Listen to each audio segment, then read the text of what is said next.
বন্যা খরা মোকাবেলায় বাংলাদেশ একটি জননেত্রী দেশরত্ন শেখ হাসিনার দক্ষ পরিচালনায় একটি উদাহরণ হিসাবে বিশ্ববাসীর কাছে বিশ্বসভায় আমরা প্রশংসিত হয়েছি।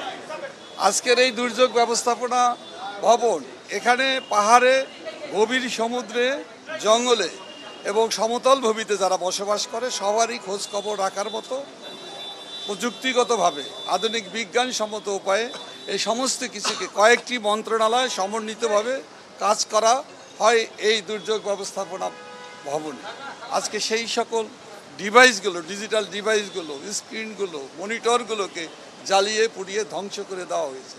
এর মূল লক্ষ্যটা কি? লক্ষ্য হলো একটাই, যে দেশের মানুষের বিপদে যারা যেই সংস্থাটি, যে ভবনটিতে সবচেয়ে বেশি কাজ করে এবং ভূমিকা রাখে, সেটাকে ধ্বংস করে দিয়ে আমাদের দেশকে, দেশের মানুষকে বিপদের মুখে ফেলে দেওয়া।